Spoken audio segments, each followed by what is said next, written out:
নজর রাখবো পরবর্তী সংবাদে। রাজ্যে প্রতিনিয়ত গজিয়ে উঠছে গাঁজার রমরমা ব্যবসা এবং তারই মধ্যে পুলিশও একেবারে ময়দানে সদর্থক ভূমিকায় অবতীর্ণ। তাই বিভিন্ন ক্ষেত্রে অভিযান চালিয়ে সাফল্য পাচ্ছে পুলিশ। তারই মধ্যে এবার কৃষ্ণনগর সুমিত দেববর্মার বাড়িতে ভাড়াটিয়া অমিত দেববর্মার ঘর থেকেই আনুমানিক 36 লক্ষ টাকার গাঁজা আটক করতে সক্ষম হয়েছে পশ্চিম থানার পুলিশ। কৃষ্ণনগর সুমিত দেববর্মার ভাড়াটিয়া বাড়ি থেকেই প্রায় আনুমানিক 36 লক্ষ টাকার শুকনো গাঁজা উদ্ধার করেছে পশ্চিম থানার পুলিশ। গোটা বিষয়কে কেন্দ্র করে কি বলছেন তারা, শুনুন। গতকাল রাতে আমাদের কাছে একটা ইনফরমেশন আসে যে অমিত দেববর্মার ভাড়া বাড়িতে গাঁজা মজুদ আছে।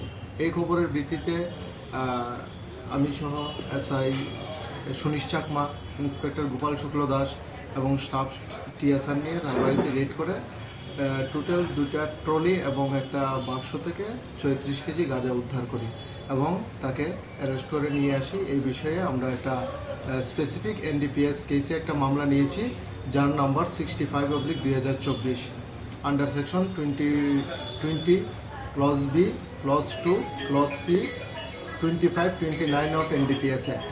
আজকে তাকে পুলিশ রিমান্ড চেয়ে আমরা আদালতে প্রেরণ করব। কোথায় থেকে আনছে, কোথায় নিয়ে যাবে, কোনো কিছু পাওয়া গেছে? গাঁজাগুলি অ্যাকচুয়ালি কোথা থেকে এনেছে এই ব্যাপারে এখনো ক্লিয়ার কিছু বলেনি। এর ঘরেই মজুদ ছিল বাড়াবাড়িতে। বাজার মূল্য কত হবে? বাজার মূল্য আনুমানিক 1.5 লাখ টাকার মতো হবে। কত কেজি? অমিত দেববর্মার বাড়িটা কোন জায়গায়? অমিত দেববর্মার বাড়ি জম্পুজলাতে। আর এখানে কার বাড়িতে পাবে? এখানে সুমিত দেববর্মার বাড়িতে, কৃষ্ণনগর প্রগতি রোড সুমিত দেববর্মার বাড়িতে ভাড়া। গাঁজা কত কোয়ান্টিটি, কত কেজি হবে? 34 কেজি, 36।